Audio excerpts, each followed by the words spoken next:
professors, senior lecturers, and academic staff. I also take this opportunity to welcome all graduates, undergraduates, and participants representing the scientific community.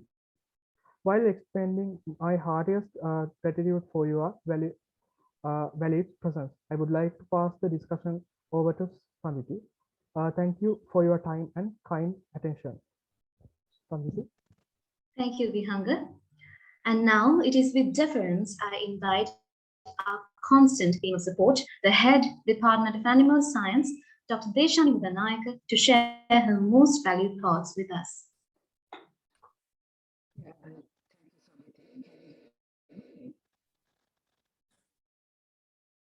I hope you can hear me. Yes, madam. Yes, madam. Okay. Everyone, and yeah, I would like to give a, first of all, I would like to give a very special warm welcome to Dr. Amila Chandrasiri, the most distinguished resource person for this today's session. And thank you very much for joining, and also the officials from your ministry, Dr. Mandrika and the other officials. Thank you very much for joining. I know like everyone is busy, like, but taking this time in this special event to educate our undergraduates will be, I mean, this is field is now in a very stage where everyone is very busy. So thanks again for joining with us. And also I would like to thank the Animal Science Society to organize this particular event. I will come to that later. And I would like to, we are academics, I would like to give a brief introduction to who we are and what we are doing at the Wellassa University. So Wellassa University was set up in somewhere 14 years ago, and we are actually, we have a theme or a vision of value addition. So all our undergraduate degree programs are aligned with the value addition to local agricultural resources. So we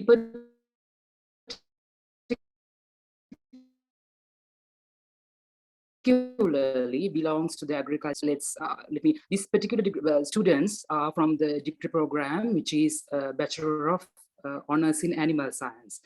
So they actually learn about animal science in the sense they learn all the aspects from I would say from farm to fork, where they learn about many of the aspects of animal husbandry and bit of agriculture and a lot of about growing of, the managing of animals, like, and also growing of different pastures and all that. And among those, they actually learn food science related subjects. So they have a lot of food science related subjects embedded in their curriculum. And additionally, they learn unique subjects such as dairy science and technology, and meat science and technology, egg science, egg technology, and aquatic product technology, etc. So they actually we do quite a lot of food science related research. So we teach them, and also our undergraduates as well as academics do quite a lot of food science related research. So, but there's a gap, like we don't teach or they don't learn about nutrition. That's beyond our scope, because like having an undergraduate degree, we have to offer only. So I know like food nutrition is one of the very important part. So they might learn about the animal nutrition to a greater extent, but human nutrition is actually beyond our focus in their undergraduate degree programs. So, however, they do a lot of research. They do a lot of research with regard to food science. So, if I describe, they work with probiotics, they work with prebiotics, and they extract different proteins, and they extract different plant and animal bioactive compounds, such as let's say inulin, chitosan, chitin, many ovalbumin, like different things, and they incorporate into different products, and they do quite nice sort of series of research. But I know they are lacking of knowledge in nutrition. So this would be, I believe this would create a wonderful, of course, at the same time, we will be learning about the current malnutrition status in the Sri Lanka. Similarly, they get awareness about these aspects, and they get some insights of how they can relate their knowledge, their existing knowledge of food science to the nutrition and malnutrition. So and I should specifically thank the Animal Science Society of the Department of Animal Science for organizing this particular forum in this particular topic, because which is actually they have been doing very interesting 2 workshops in last few months. One was the dairy forum, and we talked a lot about the dairy, and they did a program on awareness of the egg, or the myths of the egg products. So we did a wonderful job. Appreciate them for their work, and also yeah, I should express my best wishes and the compliments for them. And also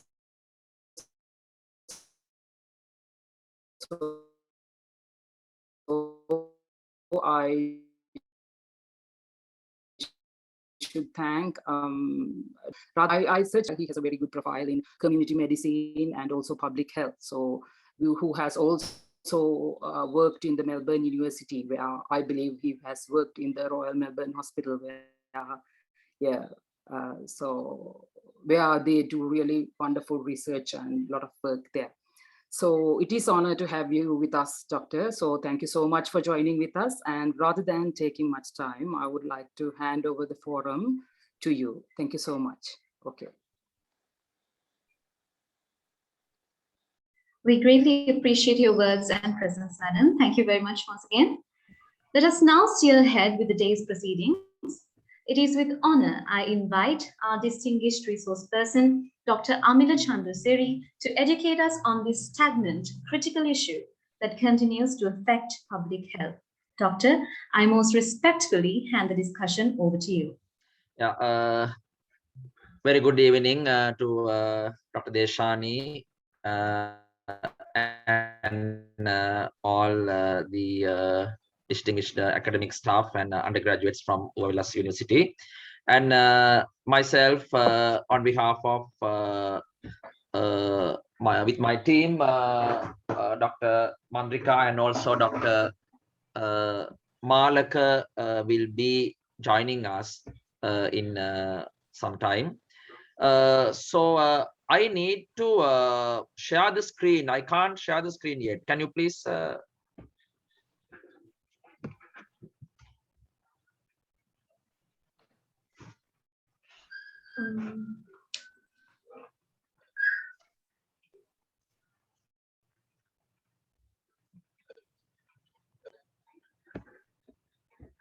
Are you able to share the screen now, Doctor? Wait. No, still I can't. And you have to make me host.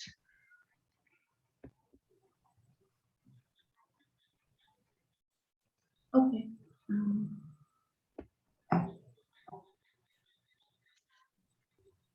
Yeah, now I can, yes.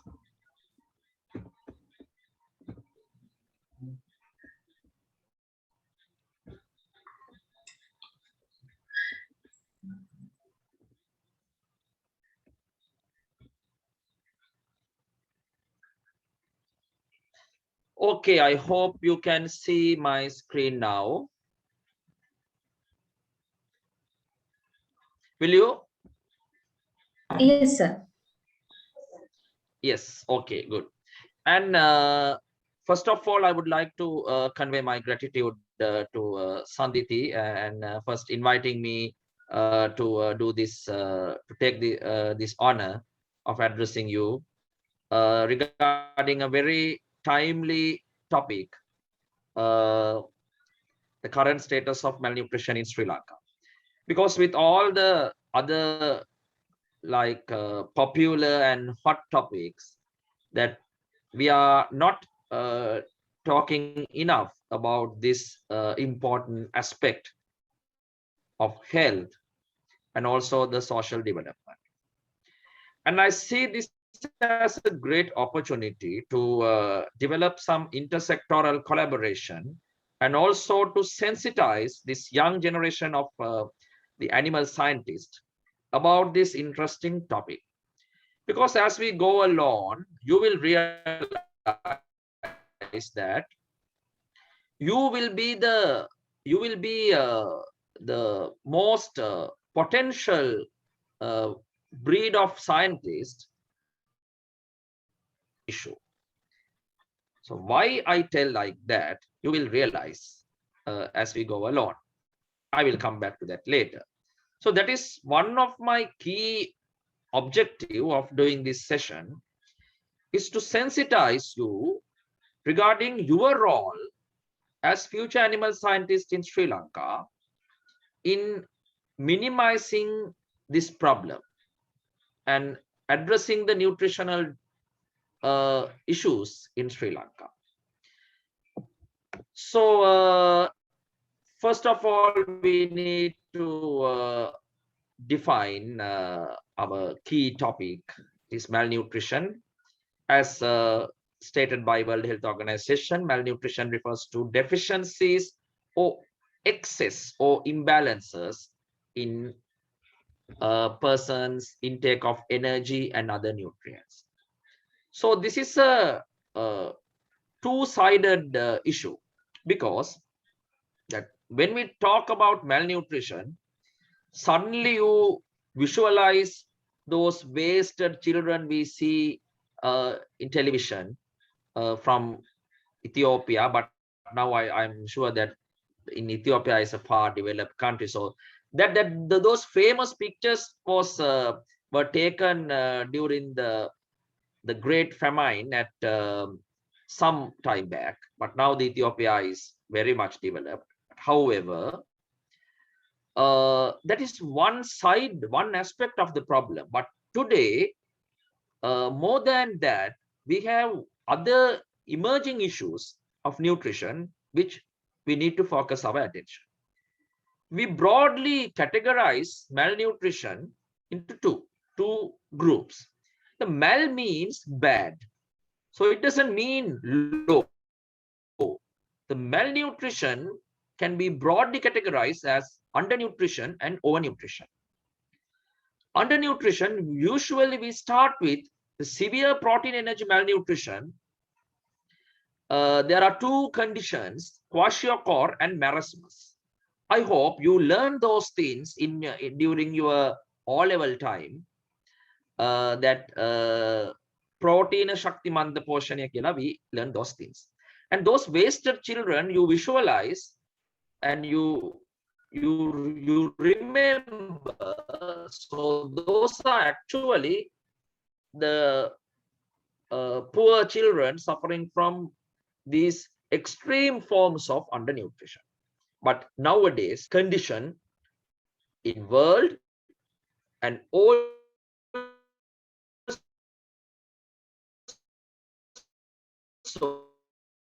not in Sri Lanka.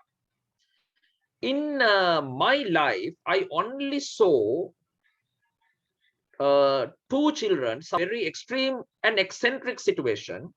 That is during the humanitarian mission during the last stage of liberation war. That I was privileged to work in go for a mission to support provide health care facilities for those poor displaced people, and they were in jungles for many months, and there were few kids, but apart from that I never saw any of Sri Lankan suffering from this condition. But that is an eccentric situation. And you need to know these three terms. Underweight, that means low weight for age, and stunting, and those are different conditions, different types of undernutrition, and you need to know this nomenclature. that stunting means low height or age, and wasting means low important. Usually, with the short-term suppression of nutrition, basically the protein calorie supply, first the weight goes down. So the underweight indicates the short-term insult to the nutritional status. But height indicates a lot longer-term nutritional status. So the stunting is a manifestation of prolonged nutritional deficiency. And wasting is kind of in between, so maybe medium term indicator of nutritional deficiency. So you need to know these three terms. And in our national the child nutrition program, what we actually measure and chart these values, these indicators in the child health development record, which we known as the growth monitoring and evaluation. So that is we consider as the most important intervention to detect and correct nutritional deficiencies of children, because Sri Lanka is a country which has a well organized and comprehensive system to measure and chart and interpret and take actions for nutritional deficiencies among children. So that is why our mothers are so enthusiastic of bringing their children to weighing centers, and our dedicated midwives, they are the heroes, real heroes of this mission. They measure weight and height of these kids and chart in that book. And there are growth charts in the book. So there's one book for boys and one book for girls, printed in blue and pink color. So you can plot and visualize the growth of a child. And by interpreting that chart, we can identify underweight, stunting, and wasting of a child. So I'm not going to describe in detail how to interpret, but I'm sure there will be, I don't think that there will be current mothers, but there will be future mothers in this forum, many. So you need to know how to interpret a growth chart that, if time allows, we will discuss in a later day. But I highlighted one thing in red color because that is the pressing issue in Sri Lanka now, because I consider I mentioned that as a silent problem, the micronutrient deficiency. So you will realize that later when we go along. And next, the other side of the problem. So this has become a significant threat to the health status of the nation. We talk about COVID, we talk about HIV/AIDS, we talk about dengue, but how many people are dying because of HIV/AIDS, because of dengue and COVID even? But 70% of deaths in Sri Lanka happens due to non-communicable diseases, which means diabetes, hypertension, cardiovascular diseases, strokes, and cancers. And overweight and obesity is a leading risk factor for these diseases. So we are at a great threat and a great risk of these diseases. And the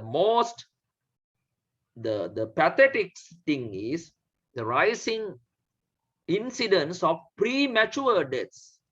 People are dying at age of 30s, 40s, 50s because of strokes, heart attacks, and they end up with devastating complications like kidney failure and blindness due to uncontrolled diabetes.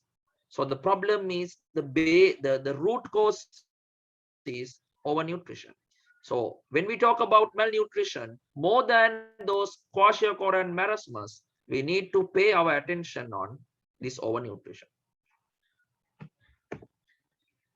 And though we perform well in most of our health indicators, that I should proudly say that we are a country with a world-renowned public health system, which is taken as a model for many countries and praised high by the World Health Organization.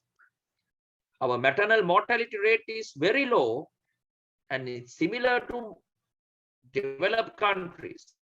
Our child immunization coverage is almost 99%. There's no other third world country in world like this. And our communicable disease, I mean, the COVID hit everybody, so that is an exception. But before that, people dying because of diarrheal diseases, because the children dying because of respiratory infections were very low in Sri Lanka. But can we be proud of our nutritional indicators? Definitely not. So why? And these are the latest nutritional indicators taking from 2015. I'm quoting this, the most updated data we have at the moment. There were some surveys done hereafter, but these were 2 surveys, nationwide surveys done recently. And iron deficiency anemia is every 1 in 3 pregnant mother of this country is suffering from anemia. So this is not acceptable for a country like Sri Lanka. And this is not acceptable where you promote, I just heard that you are promoting egg consumption. There are different departments for fisheries and like meat production. So can we accept this in Sri Lanka? And low birth weight and the nutritional, the malnutrition is a malnourished mother give birth to a malnourished child. And the malnourished child, I am talking about basically the iron deficiency here.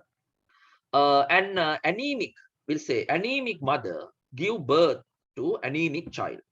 An anemic child grow as an anemic adolescent. An anemic adolescent will marry as an anemic girl. So rather than matching the horoscope, I suggest you to check your hemoglobin level at marriage and correct it before you plan the child. Because when you become pregnant and check your hemoglobin, the first 8 to 9 weeks of the growing fetus has passed, but that is a critical period for the development of brain. And that is what I call as life cycle issue, life cycle aspect of this issue. And low birth weight, 16%, underweight in year 5 years of age, 21%, 1 in every 5 children. And our parents are so obsessed by feeding their children. But do they do it rationally? So that is the problem. It is not about filling your child's tummy. And my colleagues will explain you later what do we understand by quality complementary feeding? So many mothers come to doctors and say, Doctor, mage baba kanne naha vitamin ekak de. It's a common complaint we hear from our parents and especially grandparents in near future, I'm sure. But do they provide a quality diet? That is the issue. We will learn, we will discuss later. And wasting 15%, stunting 17%, and anemia in children 6 to 23 months, it is 38 to 58%. So this is totally unacceptable, and I would say horrible, because a young child's diet is lack of iron-rich food sources. Though we have affordable iron-rich food sources in the market, that I can't say everybody go to market and get kelawalla or talapa. So that is a, not practical to say, considering the current economy. But you can easily add some eggs to your meal. There are enough small fish varieties in our market. So you are the people who should promote these things. You can reduce the production cost. You can do research, and you can ensure the supply of these iron-rich food sources into the market. So that is why that is what I see as the most important aspect of this session, that you sensitize yourselves. And anemia in adolescents, 20%. But why the anemia in adolescent is little lower than the anemia among children 6 to 23 years? I will leave it as a question for you. And after Dr. Mandrika's presentation, I want someone of you to give me the answer. I will come back and listen to your answer. Why the anemia, the rate is going down at adolescent age, but it increase again by the girl become pregnant. So this is what science, to see the numbers, and you ask yourself, you storm your brain and find what are the underlying facts of these numbers. And vitamin A and iodine deficiency still both remain around 3.5%, but this has been reduced over last 10 to 15 years because of successful public health interventions conducted in Sri Lanka. You will hear those things later. And but the new problem, the emerging problem, how many people with large bundis in your batch, in your staff. So the central, that 24% of men and 34% of women are overweight and obese in Sri Lanka. So I do not wonder that 12% of Sri Lankans are having diabetes or at risk of diabetes, and 15% of people are having hypercholesterolemia in this country. So these are the direct and immediate consequences of this malnutritional status. So this is a further magnification of the problem, categorized by age groups, and you see the problem, right? And I would like to focus on one important framework. So this is a framework introduced by World Health Organization as the root causes for malnutrition. And is it all about lack of food or lack of money? No. There are 4 causes for malnutrition. And if you want to correct nutrition in any society or in any country, you need to look at and identify the causes of malnutrition prevailing in that particular society. And you need to look at those causes and identify those causes based on this framework. So this framework will allow you to have an in-depth insight about the root causes of malnutrition. Otherwise, it's not like the politician is going and distributing badumalla to every family and trying to correct the malnutrition. So that won't happen, because that has been done in Sri Lanka for over the last 5 to 6 decades. But malnutrition remains same. badumalla dunna කියලා මේක හරියන්නේ නැහැ. හරි ගියෙත් නැහැ. So we need to look at the real causes of this. So just imagine this as this like a ladder, like a stepwise approach. If food is not available, the number 1 is lack of availability. The second level is lack of affordability, and third level is poor food acquisition behaviors, and fourth level is poor food allocation behavior. So let's dive into this and try to understand what is this. And if there's no food, people will be malnourished. So that is obvious.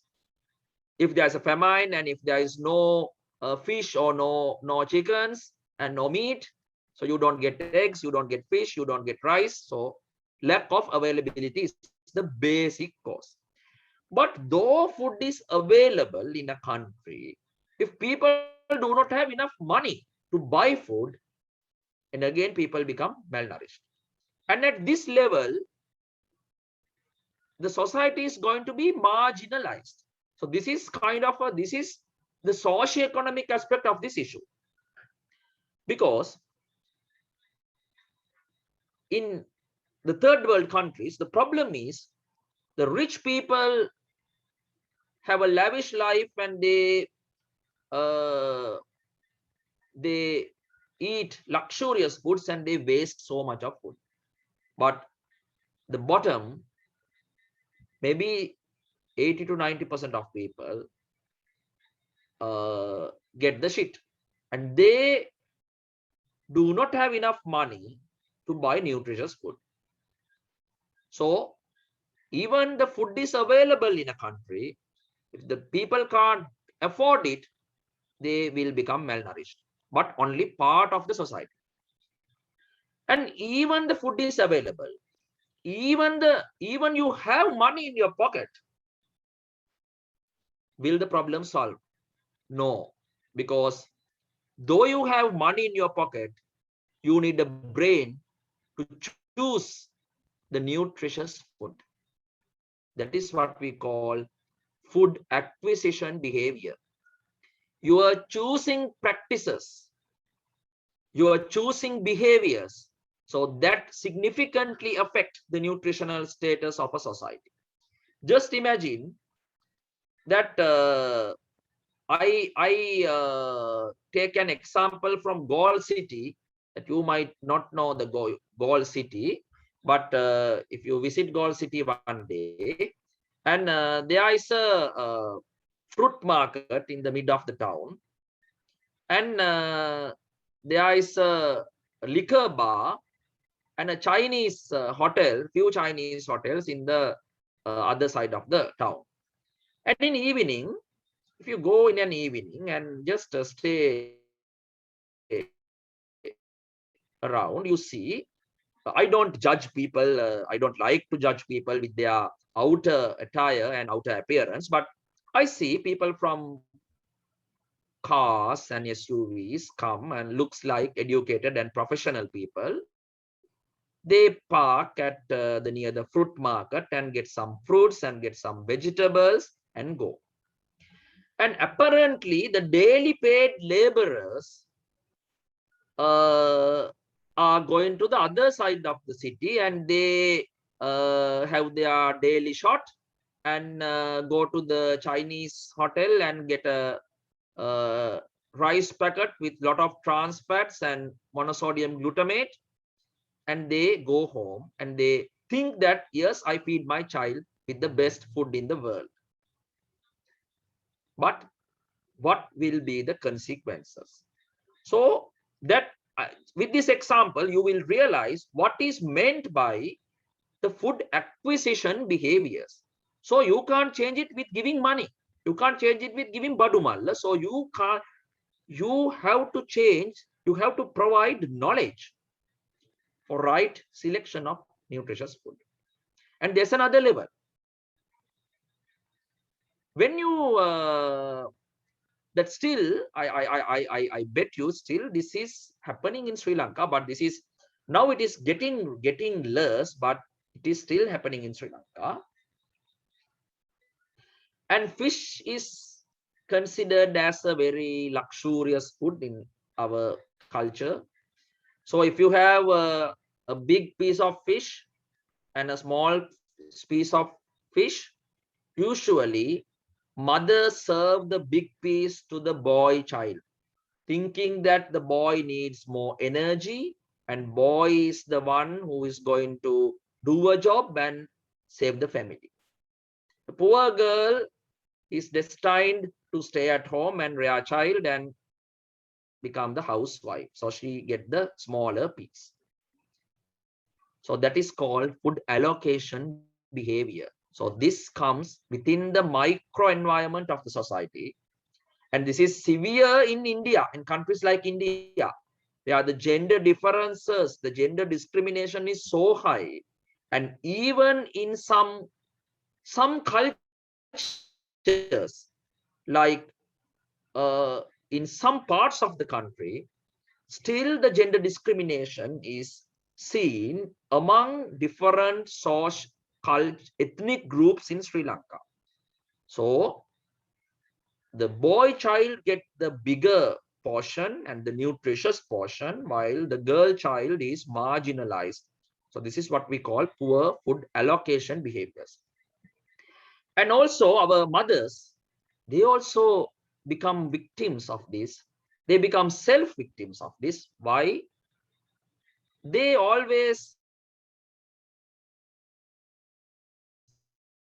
to their husbands and children. So this is how our mothers, right? So we should be proud and we should respect our mothers, but that is not the right behavior though.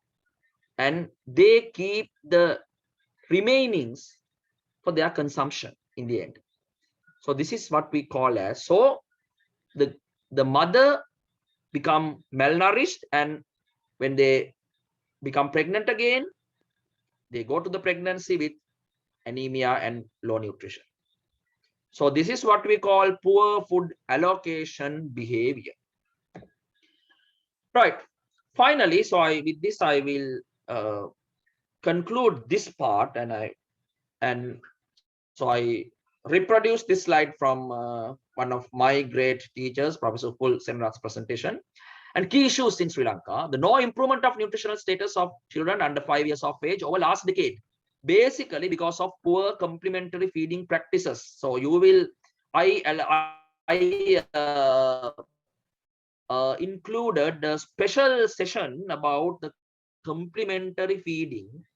Complementary feeding කියලා කියන්නේ පුංචි බබාලට මාස 6 පෙන්නට පස්සේ we start feeding. So that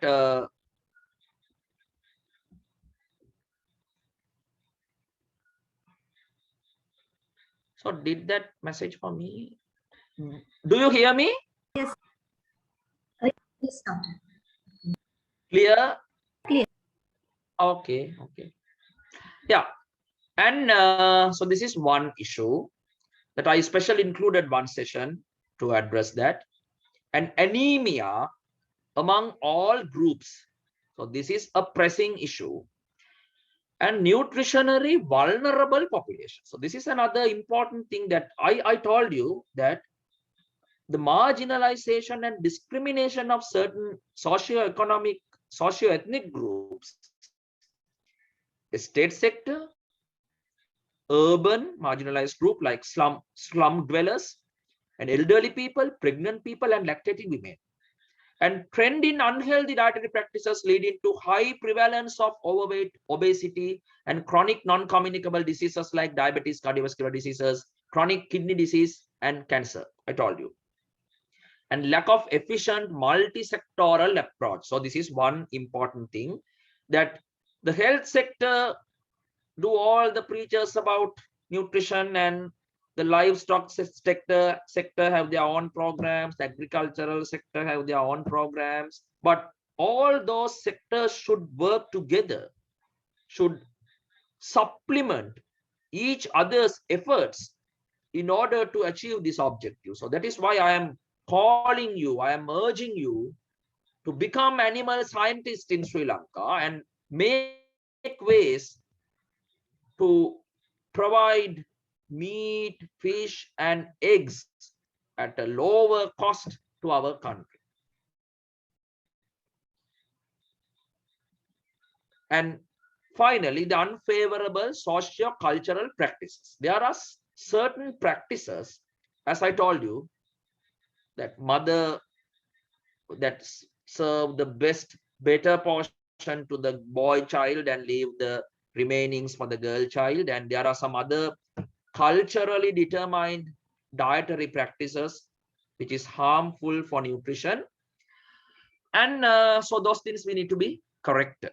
And with this, I conclude this part of the presentation, and I will move to the second part.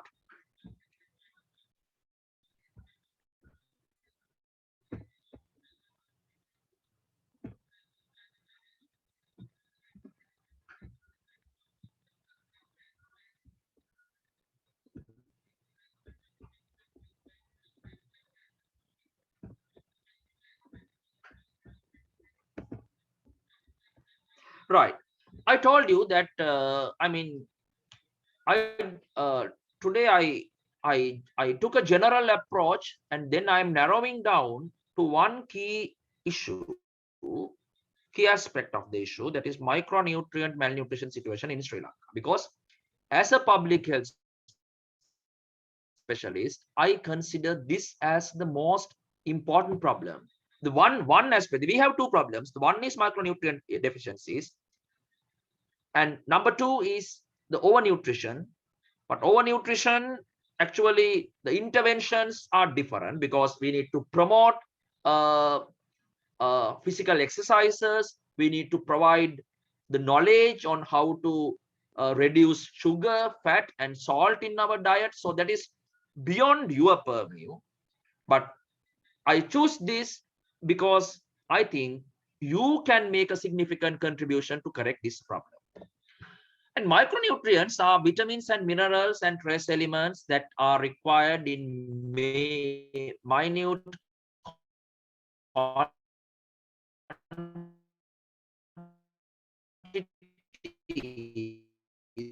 but play a vital role in normal human growth, development, and physiological functioning. So this is textbook stuff. You know, these things synthesized in human being. They are not developed, they are not generated within our bodies. And this is, again, you learned those things in your maybe grade 3 or grade 4. From early ages in our school time, we learned those things. So I'm not going to repeat those things, just for your inquisition.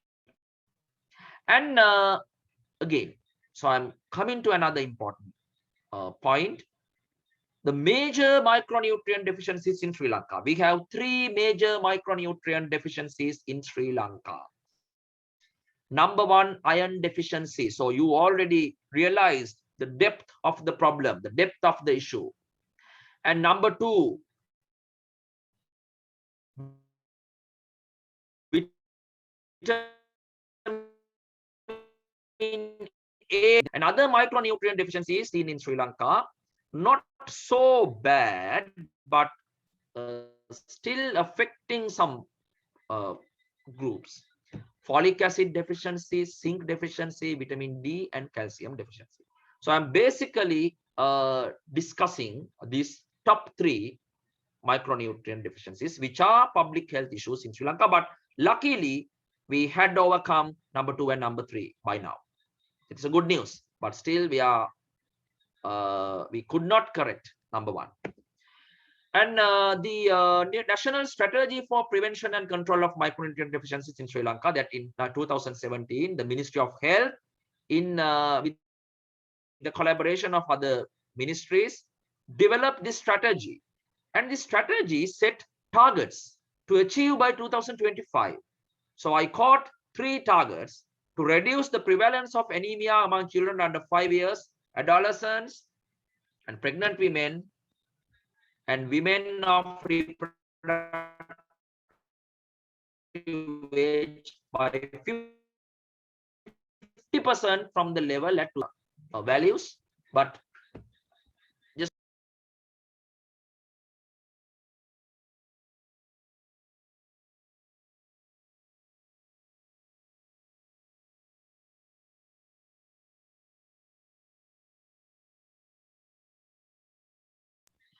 sorry. And yeah, so I told you, I showed you some of the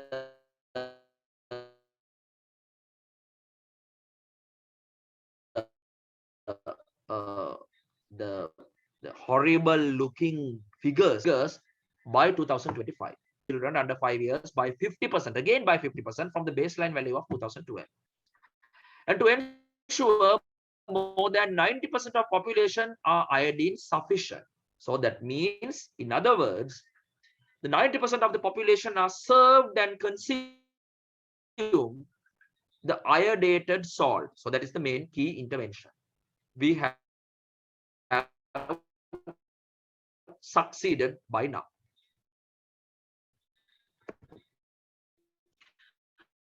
Okay, the problem of iron deficiency. This are some facts and moderate anemia. So disparity, the geographical disparity within the address. And Uva province, the Monaragala is in the worst corner. So you need to focus your attention on that.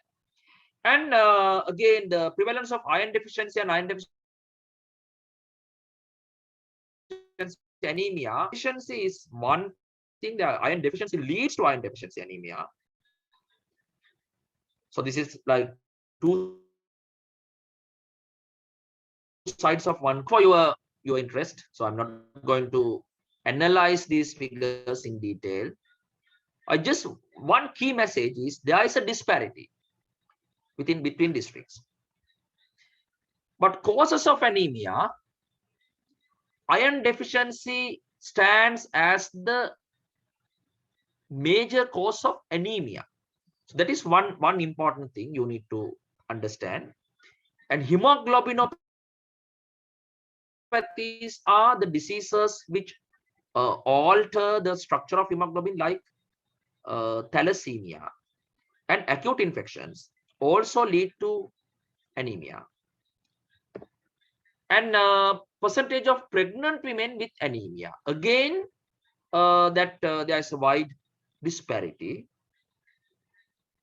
So there are causes. I mean, you can analyze and you can discuss about why this is, and some things actually even we don't know. We are still in doubt. So why the anemia during pregnancy is so high in Ratnapura?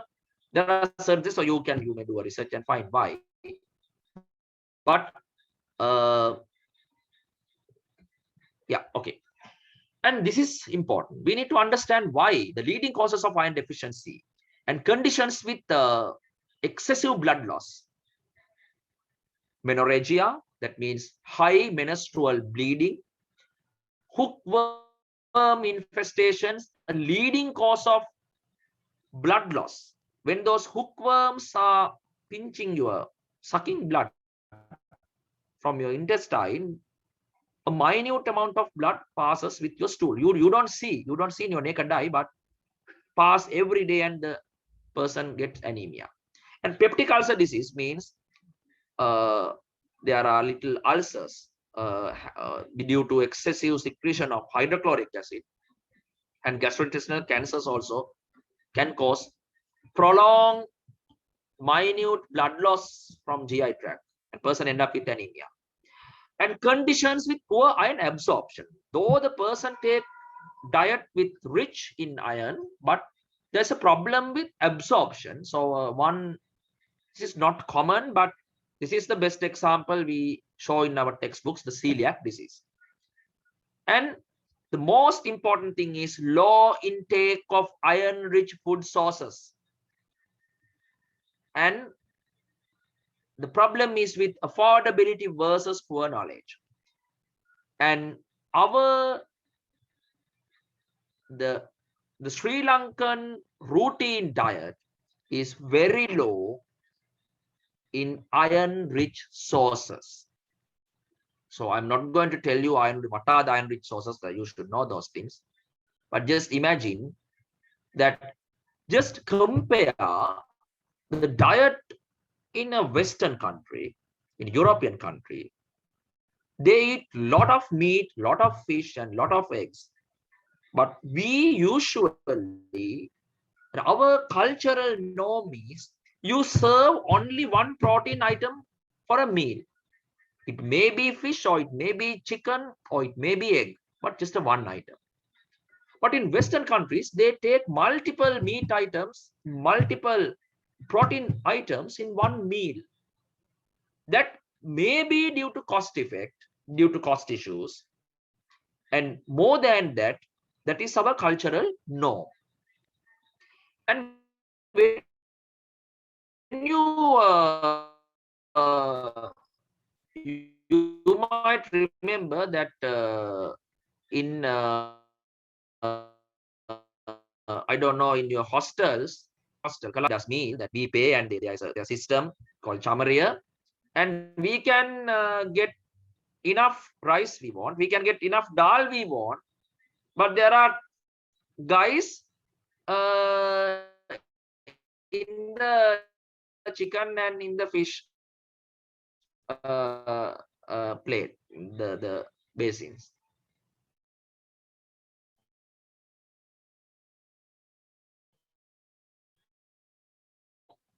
Somehow, so I mean, you need to know.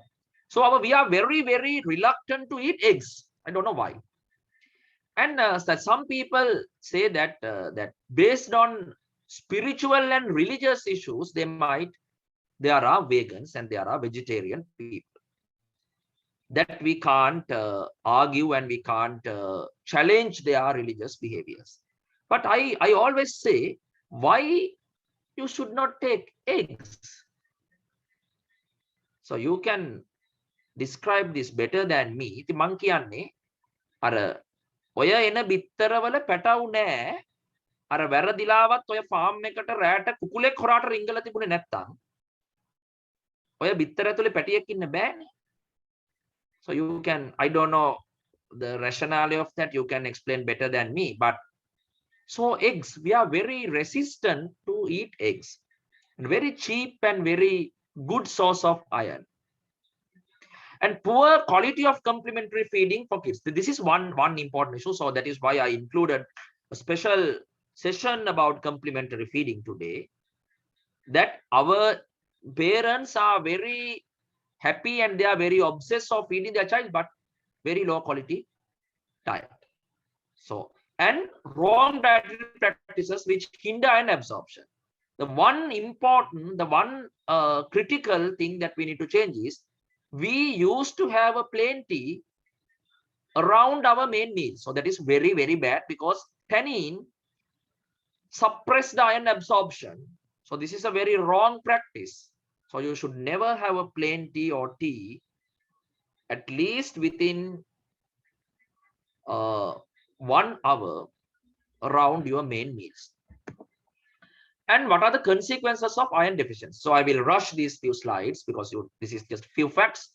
poor growth of brain, poor education and achievements in adult life, and poor weight gain, complications in pregnancy, anemic mothers, deliver low birth, low weight babies, and they may have premature birth, early childbirths, and the child get many complications, and leads to poor immunity and high vulnerability for infections. So this is the status of vitamin A deficiency, and see that our 2%. But the problem is with the moderate vitamin A deficiency is 27%. That is why I told you that 1/3 of our population, children age 6 to 60 months are deficient in vitamin A. But that was in 2005, right? So, but this has been changed now by now. And leading causes of vitamin A deficiency, dietary insufficiency is the leading cause.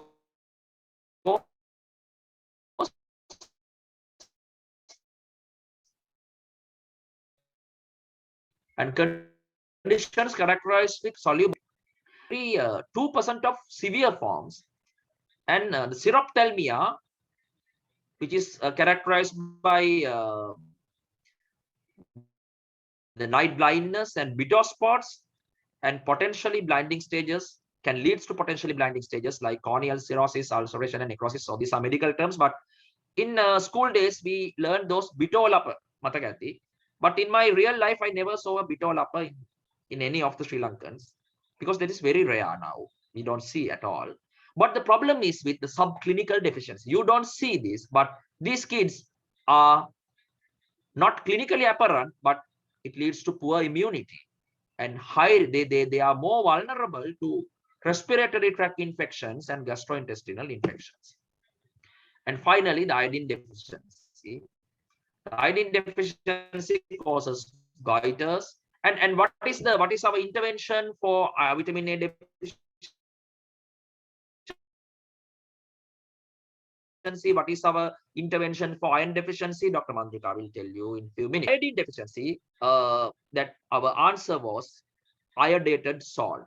And Sri Lanka, the Sri Lankan government started universal iodization of salt in 1995, and goiter prevalence has reduced from 20% to 4%. So that is a great achievement we have reached. But still there are some practices. I conclude my presentation with this little fact, which will be important in your kitchens, that we do 2 wrong practices which destroy iodine in our salt. One, the iodine in salt will be denatured and will be basically destroyed, technically destroyed, when exposed to heat. So you have to add salt after taking it out, and let it be a little cool, and then add salt. And the second thing is, the sunlight can also degrade this iodine, and you should store iodine in a dark bottle, and you should not let it kiss the sunlight. So that is one important thing. So with this, I will conclude my the 2 sessions, the 2 sections. The one I first, in conclusion, I say, though we perform very well in most of public health indicators, our nutritional indicators are lagging behind. We have 2 problems. The one is micronutrient deficiencies, and other one is the overnutrition, which leads to non-communicable diseases. And then we have 3 micronutrient deficiencies, and that I have presented. So with that, I conclude my presentation, and I leave it with Dr. Mandrika. She will tell you about the interventions we have taken to address these issues. It's over to you, Dr. Mandrika. Thank you. Allow me the screen sharing, please.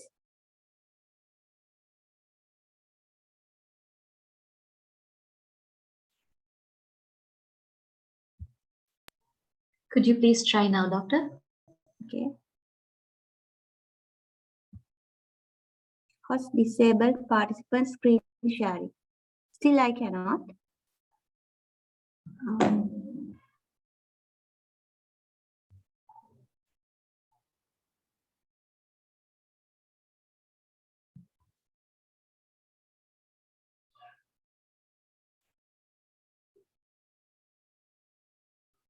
Okay, thank you.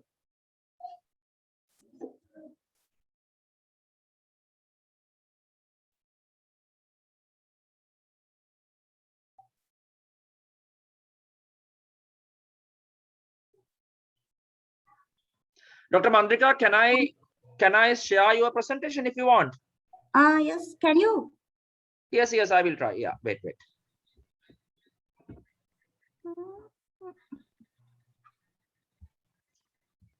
Yeah, I mean, if you have any difficulty in sharing it, Yeah. I will share it from my lab. Thank you. Can you? No, something wrong. Wait. I will. Oh, no. Now okay. Yeah. No, not this one. Not this one? Not this one. No. Wait. I will. Okay. I will share it. Screen. Give me a second.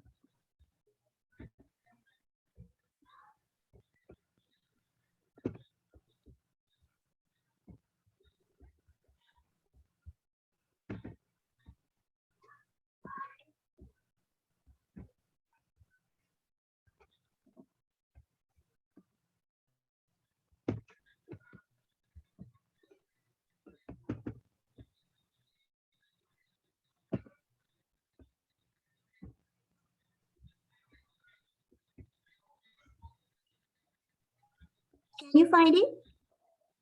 Wait. Yeah, I'm opening it. Just give me a second.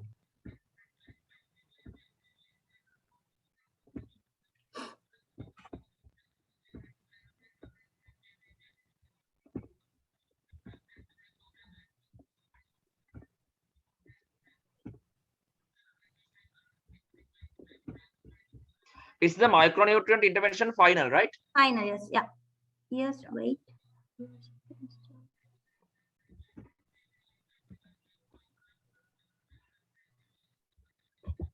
Yes, I could. Yes, I have opened it. Thank you, Dr. Miller. Yes. Yeah, okay. Sorry for the delay. There was a technical issue here. Thank you for giving me this opportunity. My topic is micronutrient interventions. And before going to micronutrient interventions, let's see in brief what is micronutrients. Minerals and vitamins are called micronutrients. As you know, we need Dr. Mandrika, excuse me that we can't see your presentation yet. You can't see? Yes.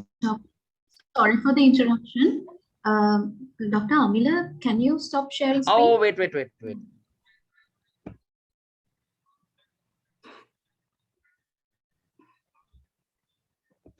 No, actually, Dr. Mandrika is sharing the desktop.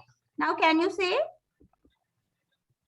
Can you see my presentation?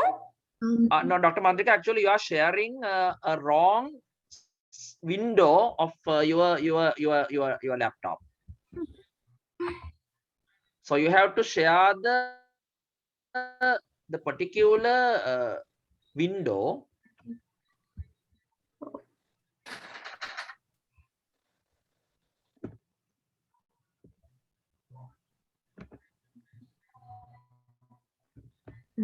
Dr. Mandrika? Yes. If you could is that okay?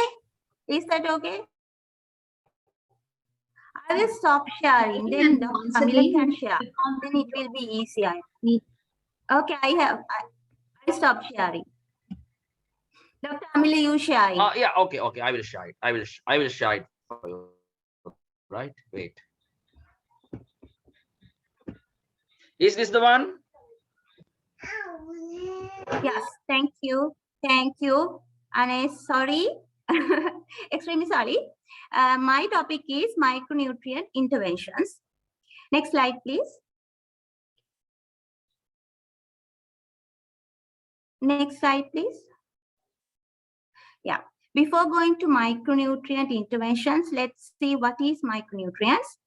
Minerals and vitamins are called micronutrients. Since they are needed by your body in small amounts, we are called it micro. And as you know, the minerals and most of the vitamins your body needs must be obtained from the foods you eat, since your body cannot produce these. Next slide, please. What is micronutrient deficiency? Micronutrient deficiency is a lack of essential vitamins and minerals required in small amounts by the body for proper growth and development. Now let's see what are the 5 common micronutrient deficiencies we know. That is vitamin A, iodine.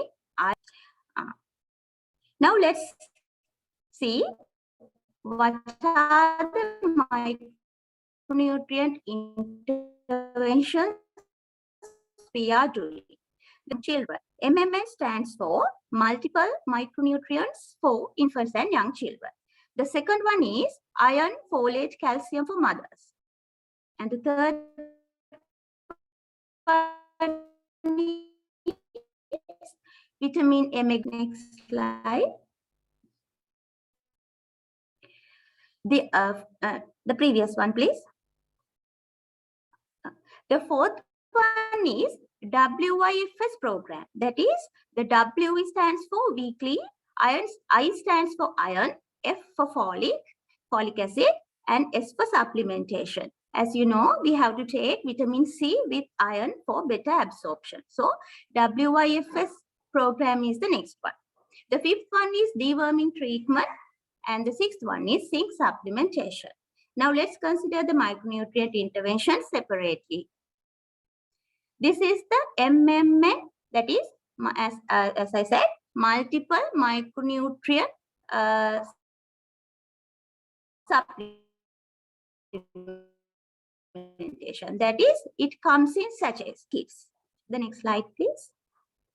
Yes, multiple micronutrient supplementation is for infants and young children. The program was started from 2012. And we are giving the sachets for the children at the age of 6 months, 12 months, and 18 months. So we are giving it daily for 2 months. That is, if the child is 6 months, we are giving it daily for 2 months. That is up to 8 months. Likewise, we are giving it at the age of 6 months, 12 months, and 18 months. Next slide, please. Now we are going to talk about the vitamin A mega dose. Next slide, please. Next slide. These are the vitamin A mega doses. It comes as like these wires. We have to squeeze into the mouth. The next slide, please. Vitamin A mega dose. There are two types. That is 100,000 international units mega doses and 200,000 international unit mega doses. The dose 100,000 international unit is used for infants and young children.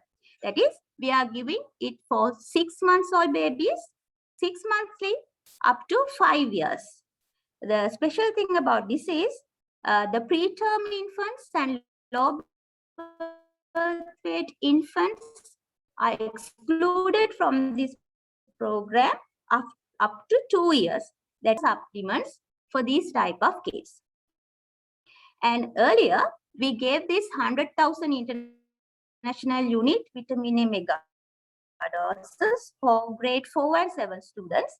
But since 2019, we have stopped that program. So we are giving it only for children from 6 months to 5 years, 6 monthly. The next slide, please. The other type is, I have told you, the vitamin A mega dose, 200,000 international units. It is given for mothers.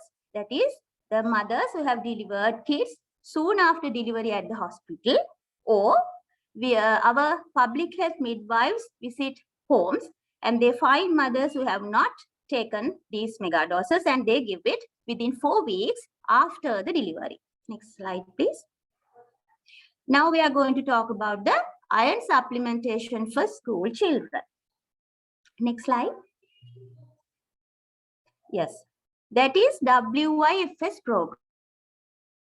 W stands for weekly, I stands for iron, F for folate, and S is for supplementation. So mainly it is a school program. The program was started in year 2013, and we are giving these for grade 1 to 13 students. And for this non-school going children, the PHM do home visits, and they find these children and they provide this supplementation for them. Next slide, please. Yes, there are two packages of WIFS. That is for the children from grade 1 to 5, that is the children aged 6 to 11 years. And the second type is grade 6 to 13 group, that is the children, the age between 11 to 19 years. And we have the tablets that comes in blister packs. That is, that blister pack contains 24 tablets. That is, you have to take it after the breakfast weekly for 6 months. This is the WIFS package for school children. The next slide, please. As I said, the WIFS grade 1 to 5 package, the iron comes as ferrous fumarate, 91.2 milligram. That is equivalent to ferrous 30 milligram plus folic acid 400 micrograms, and we give it with vitamin C 100 milligram tablet. The next slide, please. And the WIFS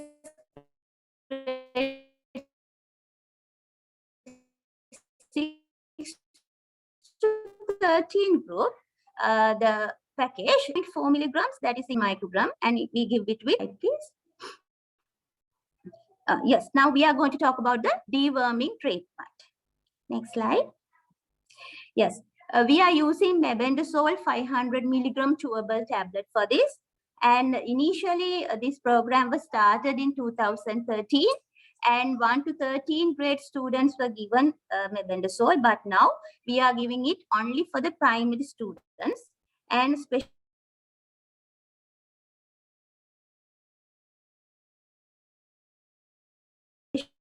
in the selected high-risk districts. Since 2019, we are giving it for Nuwara and Colombo only. And now we are not giving mebendazole treatment for the pregnant mothers.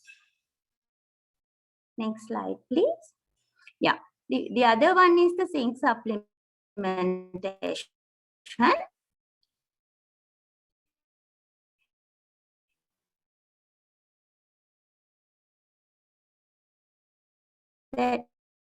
Next slide.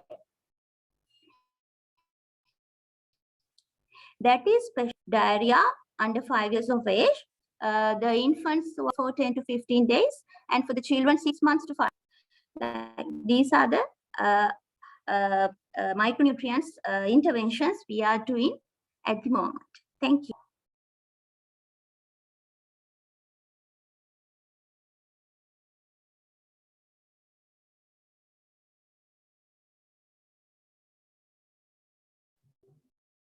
So thank you very much, Dr. Mandrika, and I appreciate your nice presentation and giving us a good insight about the interventions, available interventions to address those micronutrient issues, deficiencies, because our health system is doing a wonderful commitment to address those issues. And I take this opportunity to pay my gratitude, to pay the gratitude of the nation.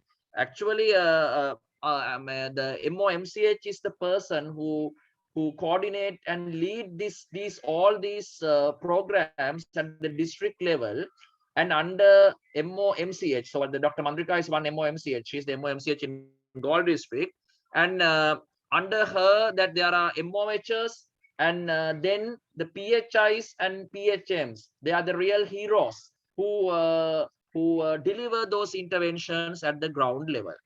And now I'm going to invite Dr. Malaka Chandrakumara. He is the medical officer, maternal and child health, Hambantota district. So he's going to share some experience about a particular intervention that we have tried in Hambantota district. That is complementary feeding is one of the key factor for undernutrition in Sri Lanka. And the Hambantota district invented this program couple of years ago by Dr. Shiranti Rajapaksha. Not the first lady, Dr. Shiranti Rajapaksha, former MOH Ambalantota, and Dr. Malaka is also a very key character who involved into this program from the very beginning. And this has been taken as a model project by UNICEF also as a successful intervention to address the nutritional deficiencies among childhood. And so he is holding the MOMCH position now. And with the acknowledging the effort of Dr. Shiranti Rajapaksha, I will invite Dr. Malaka to deliver your presentation. Yes, thank you very much, Dr. Miller. And I think you can see my screen, no? Please, please maximize. Please put the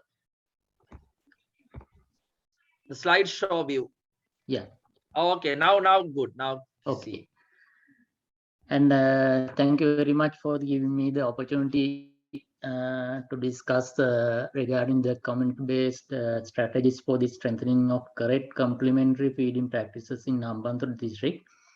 That is actually started our Dr. RPS Rajapaksha, who was the MOMCH Hambantota in a few years back. And I came to this position, I think, a few months back, and I was in the MOH Ambalantota. Then we'll come to the topic, and you already heard about the nutrition and the supplements. How do we get giving the iron supplementation and the other micronutrient supplementation, and what are the indicators, and what we are measuring in these nutritional deficiencies. So you heard that there's an entity called complementary children. We have to start with complementary feeding because breast milk only can optimize at the age of 6 months. So after 6 months, if you giving the breast milk only, then babies will get the nutritional deficiency, because breast milk can only give the supplementations and the energy for the age of 6 months only. After that, we saw that in the Hambantota district, there are so many children get undernourished. Therefore, you know that Hambantota is located in southern province in Sri Lanka, one of the 3 districts, and total population about 600,000 and 650,000, and it has consists of 12 MOH divisions. So in 2006 and 2007 annual report by FHB, percentage of infant underweight was 15.2, and percentage of children between 1 to 2 years underweight was 32%, and 2 to 5 year underweight percentage was 28%. So you can see it's in the higher level. And information on nutritional status of infants and under 5 children in the district showed marked decline in the nutritional status after 6 months, although it was very high breastfeeding rates. That's what I explained at the beginning.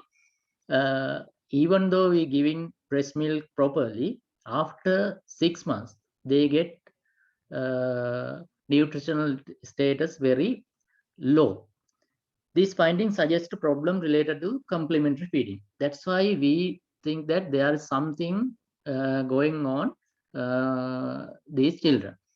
So we start to what are the problems that they have. Mothers had very poor knowledge on correct complementary feeding practices. That is starting with watery food. You know that early in you also at the early childhood, you get only kanji. You know that kandavatura and kottamalli vatura. Those things are started with food, started as a food for the children. So nutritional value for these foods very minimal, and it contains more amount water, not the nutritional foods. And then late introduction of animal food, that is also a problem we identified. And not feeding during illnesses. You know that during the illnesses, the very poor child, they want foods which is nutritionally very sound. Otherwise, they will get the nutritional deficiency. And usage of artificial packets of cereals and formula milk. You know that people are very keen to go there, like food city and all sort of the market, and they get a large amount of artificial packets of cereal or other formularies. Those are very those are it contains some artificial things that not good for the children. At the same time, the knowledge and the counseling skills of the field staff on complementary feeding also inadequate for the mothers. So our aim is to design and implement a program to improve complementary feeding practices of mothers and caregivers with infants age 5 months completed, just prior to the introduction of complementary foods at the completion of 6 months in the Hambantota district. That is our aim. Our objective was to improve the competencies of public health midwives in infant and young child feeding, and to improve the knowledge and skills of mothers in infant and child feeding when their babies completed 5 months prior to starting complementary feeding at the completion of 6 months, and to empower and mobilize the community to support correct complementary feeding practices. Our method was inadequate knowledge and skills of the caregivers in complementary feeding were identified as major causes of malnutrition among under 5 children. The program was planned to raise awareness and skills of mothers and other caregivers in correct infant and young child feeding practices. Our methodology, aggregate group intervention, that is mothers and caregivers having 5 months completed babies, and more than 95% of 7 centers across the district. And uniformity of the program, we have given guidelines and calendars, and sustainability of the program, that is not using funds. That is the main thing in our program. If you are using funds, when the funds are not available, the program will collapse. So we are not using funds and we do the program. So what are things we do? We all field health staff, including MOH and all other staff, they have to get IYCF 3-day training program, that is including the guidelines regarding the complementary feeding and young child feeding, and development of information, education and counseling materials, a set of display boards and key messages, and development of a guideline for field health staff, and development of program calendar. You can see in next slide, these are the display boards. You can see, start with main messages. Take one message, they have a display board. So according to the display board, we have arranged the these food items and how they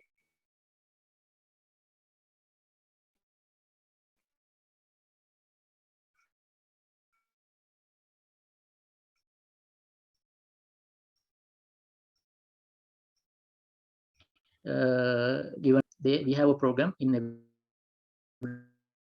every month. They have a program to adhere to the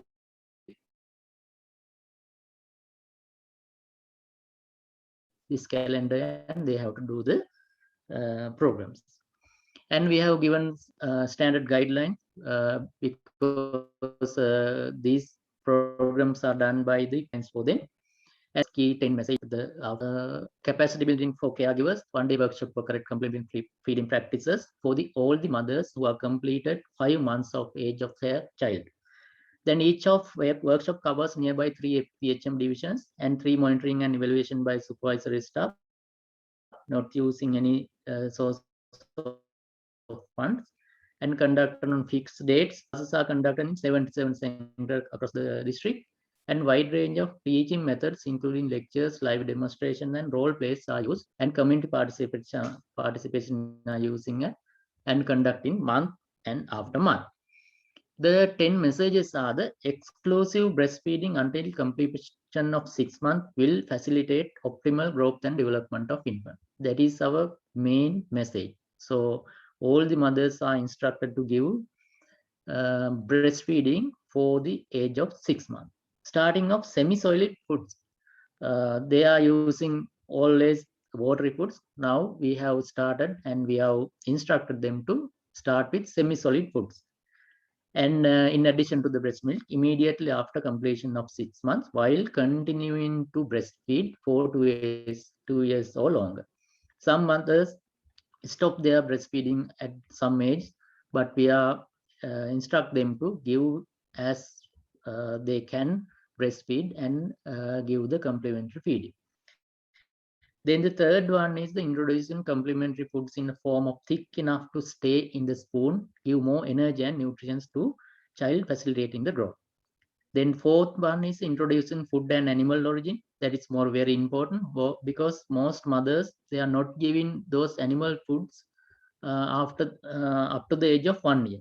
So we ask them to start as early as possible. That is around 1 week after introducing the complementary foods essential for healthy growth and brain development. You know that you already know that the fish, meat, and dry fish, of those animal origin foods are very good enough nutrition materials. Then the fifth one is the legumes such as dal, beans, chickpeas, cowpea, green gram, nuts and seeds contain important nutrition seeds for child growth and should be introduced into the child's daily diet gradually. So we are asked them to start with rice, and gradually one by one, day by day, they can start with add with those legumes. Then dark green leaves and yellow fruits and vegetables help child to have healthy eyes and fever infections and need to be introduced into the daily diet. Then 7 message is the more meals and variety of foods are needed as the child grow older. This is something different thing. You know that by the age of 5, 6, and 7, the children not eat some food items. ගොඩක් වෙලාවට කියනවා මේ ඒ සමහර කෑම වර්ග ළමයි කන්නේ නැහැ. That is due to variety of foods we not introduce at the early age. We have to introduce because the child taste buds are developing during that period. If you are not introduce these foods at the age of this child, then they don't eat those foods. The growing child needs an increase in quantity of foods and gradually change the consistency of food. Then 9th message is the young child needs to learn how to eat. That is also important. Otherwise, we have to spoon feed up to the age of 16, 18 maybe. Therefore, we have to get them learn how to eat and for encourage and assist with lot of patience. You know that බත් කවන්න ගියාම ළමයින්ට අම්මලා විඳින වේදනා සහ විඳින දේවල් ඔබ තරම් අහලා ඇති. So we have to introduce those things in ළමයින්ට කැම එපාව. Then you won't get any results. Then the 10th message, that is very important, encouraging child to drink and eat more during an illness and afterwards to help recover early and to maintain normal growth. So these are the mothers with child completed 5 months of age. You can see the very chubby and very healthy babies with the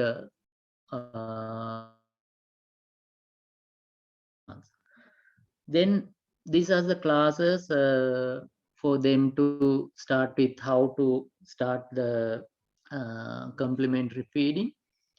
these are the stations where we doing these classes. And we have integrated with those programs with other programs like breastfeed program. You can see that at the age of 7 months, how and how much they have to give to the child, and 8 months, 9 months, and by the age of 1 year, you can see the consistency also. At the age of 7 months, very sticky and starchy, and then you can see some cabally you can see with the food. And snacks, we know that we have to give the child 5 meals per day. That is 3 main meals and 2 snacks. For the snacks, we can give some. You can see some productions, demonstrations of snacks. These are also snacks and results. You can see Hambantota district within short period. You can see that here. This is underweight 2009 to 2014. You can see gradually decreasing. Now it's a static in around 2020. It's also in a static base. And underweight also you can see it's in the lower range. You can see in 2009 it was in sky high in Hambantota district. This is complementary feeding. After complementary feeding started by FHB data, then this is also FHB data, and this is stunting how it lower down. This then this is under 5 children nutritional status. Then under 5 children nutrition month data during the Hambantota district. That is wasting, how it goes down. Then conclusion to introduce correct complementary feeding practices for mothers, which has shown remarkable results to be replicated in other districts of the country. This is also started the Family Health Bureau during all the country. Now they have started. So that's Hambantota district profile regarding the complementary feeding program. So I think you also can participate for this newly new knowledge on this food-based your career, and we'll see your contribution also in the Hambantota district as well as in Sri Lanka. So I can answer any questions you have. My presentation's now over. If you have any question, I can just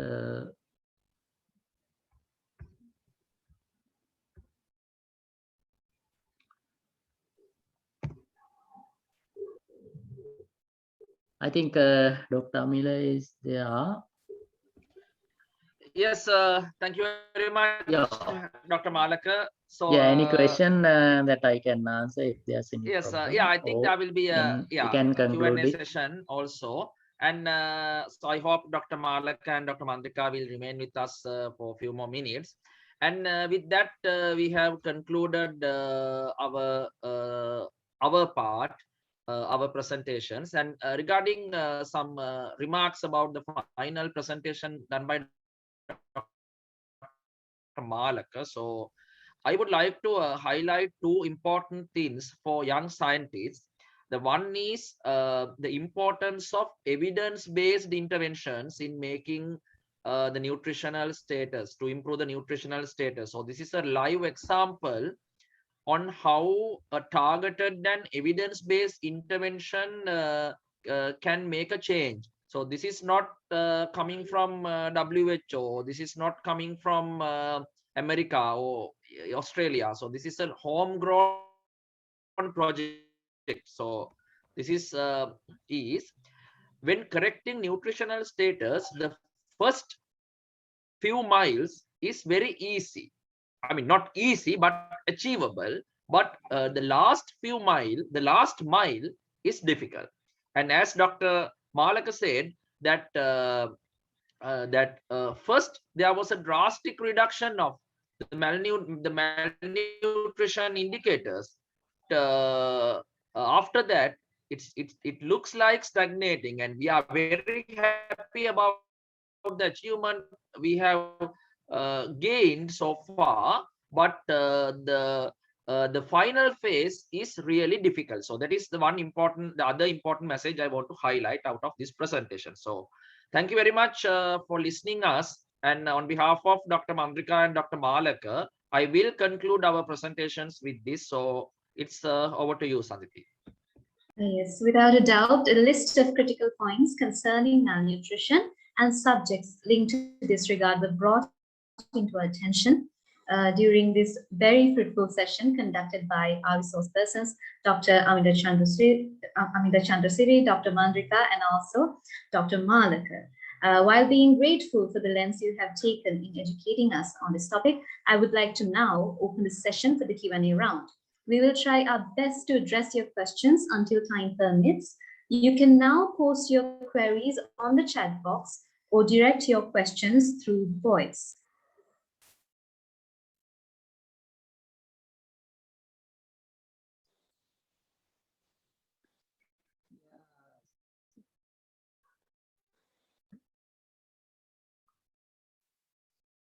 Sanditi.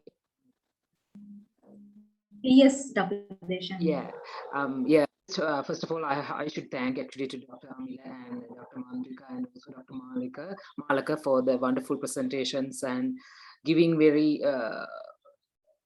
very important insights regarding the nutrition and malnutrition. We are actually, as I described at the beginning, we are lack of that knowledge, and we have, but sort of like you gave a wonderful, comprehensive, very important insights of the malnutrition. And to start with, I have a question from, maybe not a question, okay, from Dr. Malak. Like I have seen in Thailand, like they introduce meat, particularly pork. I mean, pork plays a very important role in their food styles, so I have seen for the babies, they start giving pork at the very early age, even before 6 months. I have my own friend who's from Thai, but she fed her baby even before, that's a normal practice with them, even before 6 months with pork, of course boiled and sort of very cooked sort of a pork. So what is the, what are the barriers of, there must be many reasons, like there are possible allergies and all that. So yeah, I'm just wanted to ask about that. Would it be possible in our countries? We stay for a long time, even closer to 1 year for the kids to start with such meal, right? Yeah, actually, can you hear me? Yeah, sure, doctor. Yeah. I can. Actually, in a Sri Lankan context, we are starting complementary feeding at the age of 6 months, according to our data and the researchers and the guidelines and nutritionists giving the advisors. We have to start it at 6 months. After 6 months, we started with cereals like rice as a first complementary feed. After 2 weeks of the starting the complementary feeding, we asked the mothers to start with some fish, meat, and all the animal foods. According to that, even the what you call pork also can be given, but still in Sri Lanka we have no studies or nutritional those things are all not yet studied, but still meat and the we have already given the chance to start those animal foods. There's no problem. But before 6 months we don't allow, because in Sri Lankan context that is not there. We know that we have we have to go through some guidelines, no? Yeah. And there are some digestive problems with these kids. That is differ from country to country and all those things. Right. So we have to adhere to adhere to the guidelines given to the Sri Lankan. According to that, after 6 months and after starting the complementary feeding around 2-3 weeks after that, we can start animal food. That's no problem. Only thing is some kids may get allergies. That is the common thing because in any community, some percentage of people get allergies. That's something else. But still, we can start. Okay. After 6 months only. Okay. Of course, yeah. That's how we do. They are genetics, and that's the way they have brought up with. In other countries, right? We are different. Yeah. I think Dr. Amila can add on to this if there's any. Yes, actually, I think Dr. Malaka gave a very good explanation for the question, and I would like to add one thing that the cultural aspect also comes in this issue. True, because the type of the meat, because usually our parents when they use chicken when they wean the child, when they start complementary feeding, and usually the pork is not very much popular in our culture. But we can think of it. In our future guidelines that I think Dr. Malak and Dr. Mandrika, so you are always involving in these making those guidelines. So we can just suggest this idea, but we need to consider the cultural context of the country as well, and because that our culture, because the majority is Sinhala Buddhist, so they do not promote other meat so much, but on the other hand, we can look into the nutritional aspect also, so that we can do some literature search, and even you can help us from the Wellassa University. Your department can help us that by enlightening us about the nutritional aspects of different meats, and then we can consider whether we can recommend them to start at the very early age, considering the health aspect. So that is why I always say this should be a intersectoral collaboration should be developed. True. Yeah. Yes. Yeah, Dr. I know there's a lot to. There.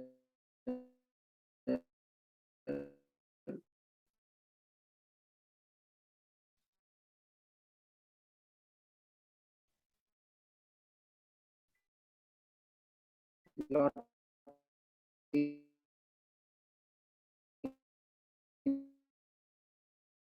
the cultural play, ask Dr.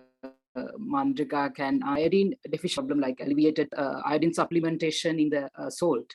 So anemia is a similar problem. So there's quite a lot of anemia. So are there any we can incorporate? So iron can be of course taken from the meat sources, but of course you very well explained they are expensive when we have very low access. But were there any strategy we can incorporate iron into it's as a rule, as a sort of a legislation or whatever, we can incorporate iron into a very milk powder or yogurt cheap. Milk powder is now it's sort of out of stock anyway. Yogurt simple product, so that people get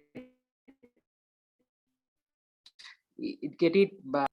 Actually, there are interventions like the iron fortified bread is used as an intervention in some countries, but you know that in different minerals, that the vehicle you are using to deliver can be different. based on their chemical nature and the chemical compositions, which I'm not very expert on that aspect, but the iron supplementation is tried through bread, through wheat flour, but that has not been gained much of attention because there were no convincing evidence for any improvement of the anemia following that intervention. But that has been tried in some countries, and but the salt and because the iodine could be very easily incorporated, and the other thing is that the salt is a very, I mean, it's a essential ingredient in our food, so that is why it became success. But iron supplementation is not I mean, there's no convincing evidence to show that there is a similar strategy can be implemented. But now what we are doing is that multi-nutrient sachets and the giving at for school children. Actually, Dr. Deshani, I have I gave a little challenge to our students that to find me the reason, and you can give a gift for the correct answer. Not 2 millions, but can give some gift. And why the anemia prevalence is very high at toddler, among toddlers at the age of 5 years, 4 years, 5 years, but it is going down at the age of 13, 14, 15 years among adolescents. So what can be the reason? So for students, Okay. Yeah. Dr. Mandrika gave the answer actually for that. In her presentation, you can find the answer. Yes, someone should be able to answer that, right?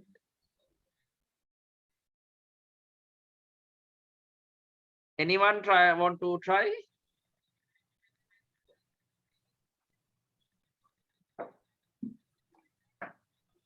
So are you shy or why? Yeah.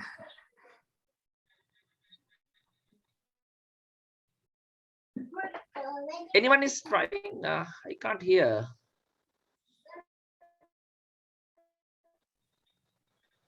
Okay, basically that is because of doing over last 5 to 6 years that the iron supplementation during the school medical programs. So the school children are given iron tablets, and you saw that that in picture. What our PHIs do is that they love the kids so much, and they ask the kids to swallow it in front of them to ensure that so that is a picture that you if you remember that picture, the PHI is like putting it into the mouth. So that is why, I mean, so that is doing that is practicing, because that our health staff is so much I mean concerned about kids. So that is the reason. But again, that with the other practices, and one thing that I just want to correct, that have to mean harmful cultural practices. The most importantly, when a girl child I mean when she actually, the puberty is a long process. What we celebrate in our culture is the incident called menarche. So in layperson's language, the big girl party. So when a girl become a big girl, that we restrict her giving animal source diet for so many days, and this is a period, critical period, where she needs a lot of iron. So I urge you, so you can bath her, you can have a party, you can dress her with a nice dress, or let's keep the good things of that thing. The non-harmful thing we can remain, but we have to change. And the other thing, when a child develops chicken pox, and communicable disease, viral infection, that our parents do not encourage, they restrict giving animal source food. But that is a period where you need lot of iron to boost your immunity and to get rid of infection. So this is two things that I want to highlight. And we preserve our culture, but we should change those harmful practices. So the gift, no eligible person.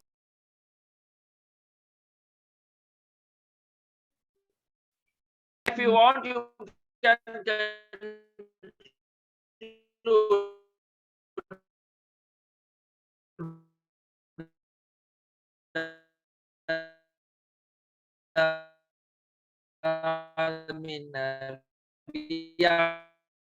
we are happy to answer any question. Shani, Sandhiti, there is one question on the chat box. Is there any evidence red meat cause cancer?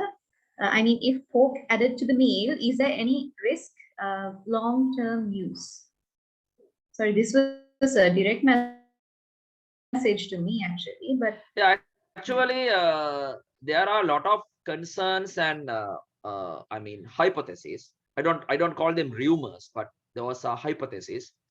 And but we know one thing, that processed meat can increase the risk of colon cancers. That is a known fact. And so I hope that is not contradicting with your specialty, because what we call is processed meat. It's not the fresh meat, like sausages, ham, like bacon. So when they process, they include some chemicals, and that can increase the risk of large bowel cancers or colorectal cancers. And that is one thing. The other thing, that though we encourage people to have meat, fish and eggs, you have to eat a balanced diet with enough and adequate vegetables and fruits. And there are some communities in world who their total meal is coming from animal sources. And the researchers had shown that the colorectal cancers are higher among those communities. But do not take the wrong message that meat causes cancers, because the reason is lack of vegetables and foods causes cancers, can increase the risk of cancers. It's not meat, because the fibers in the vegetables and fruits are protective against cancers. And when the food is totally the meat is good, but you don't eat meat, I mean your full dish with meat, and you eat adequate meat, but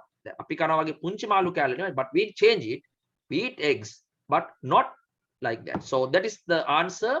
There's no proven evidence to show the meat is associated with cancers, but the processed meat can increase the risk of colon cancers, colorectal cancers. That is a known fact. And also the low vegetable and fruits can increase the risk of cancers.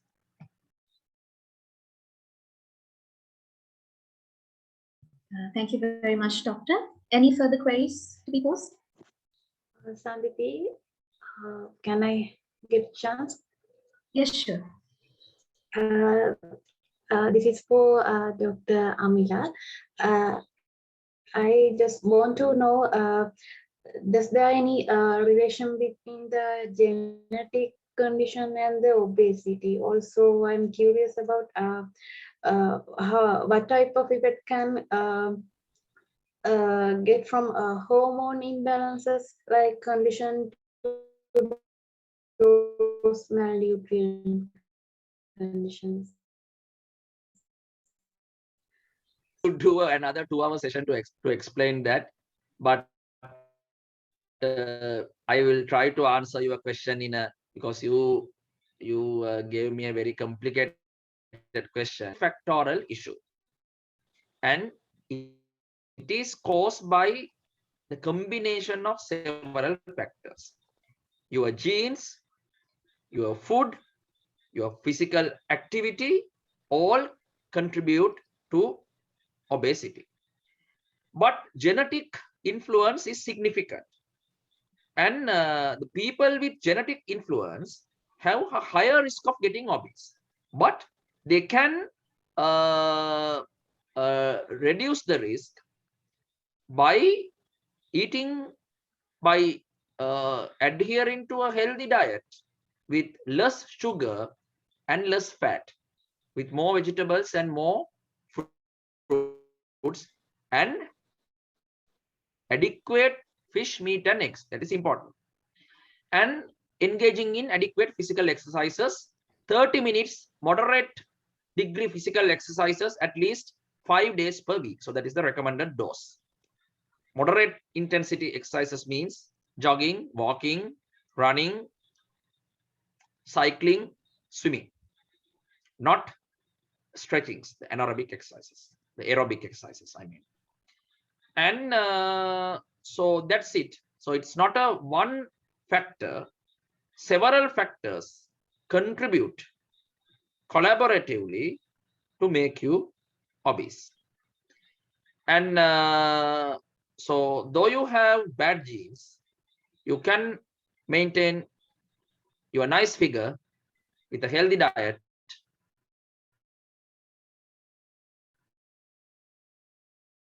and adequate physical exercises. I think. Yeah, Dr. Amila, just quick question. Sorry to, you said like 30 minutes aerobics doesn't work in that way. Is that what you mean? You at least did say No, like, that is the minimum not dose. aerobics. 30 minutes exercises at least 5 days per week. 30 minutes per day for 5 days per week. Okay, aerobics counts for that or not? I just ask it. Aerobic counts, yes. Counts, right? Yeah. Okay. Yes. So I'm sure that you are doing it. No, actually, I'm just curious.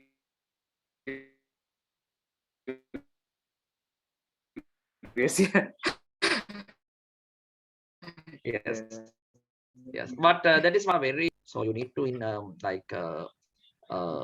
promote exercises among them, and also the canteens, the university canteens are very I see that a lot of bad foods are there always. So you can promote physical exercises.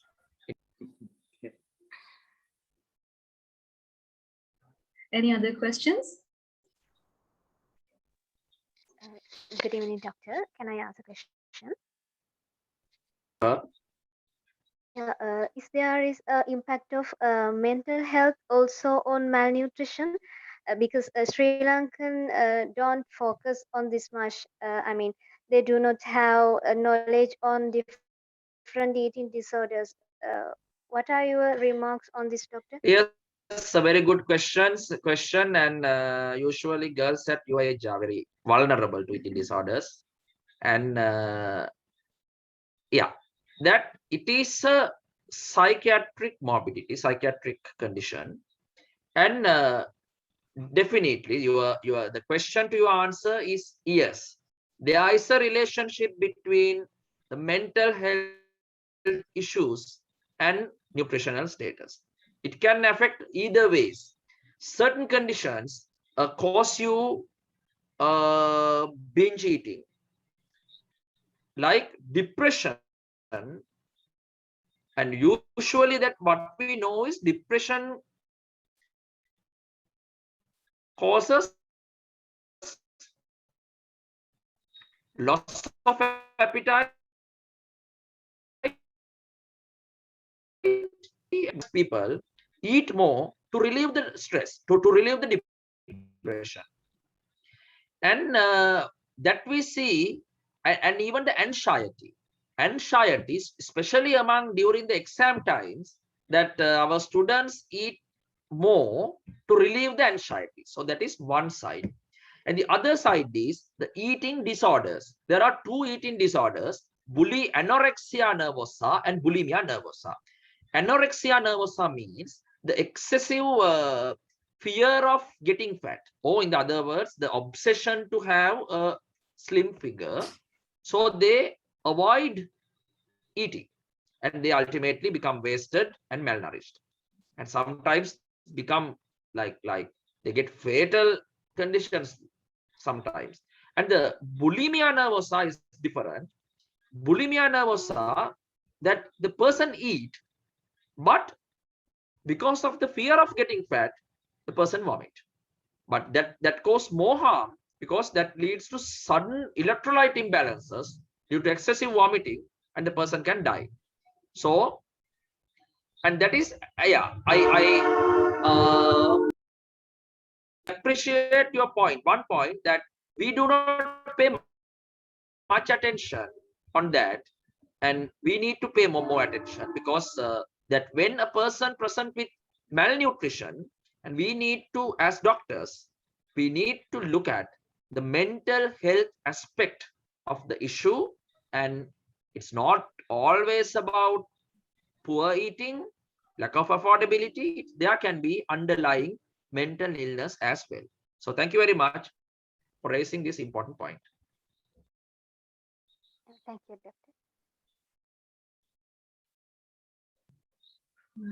So since we have exceeded the due time for the Q&A session, and I hope there are no further queries to be addressed, I thank our distinguished resource persons, Dr. Amila, Dr. Mandrika, and Dr. Malika, for their valuable time and input on behalf of all beneficiaries. I would now like to most sincerely invite the Secretary of the Animal Science Society of Wellassa University, Ms. Hasini Magonage, to deliver the vote of thanks. Thank you, Sanditi. A very good evening to all of you. It's my privilege to thank all of you by delivering the vote of thanks on behalf of Animal Science Society of Wellassa University. I would like to thank our resource persons of the day, Ms. Dr. Amila Chandraseri, Specialist in Public Health, Ministry of Health, and a former honorary member of the University of Melbourne, for your generous contribution in making this event a success. And I would like to thank Dr. Mandrika Veerasurya, Medical Officer in charge of Maternal and Child Health, Galle District, Dr. Malika Chandrakumara, Medical Officer in charge of Maternal and Child Health, Hambantota District, also for participating in this event and giving your valuable insights on this matter. I would like to extend our heartiest gratitude to Dr. Deshani Mudanayaka, Department of Animal Science, and Dr. Maheshika Kurukula Surya, Senior Lecturer of Department of Animal Science, for their continuous support throughout the event. And I want to thank all of the participants who have participated here today and make this event a success. And thank you once again for all of you who have participated in today's event. Thank you. Stay safe, stay healthy. Yes, thank you very much, Hasini. Can you and I help achieve health and well-being of all people? Can we individually or as a unit save the nation and the world from the wrath of malnutrition?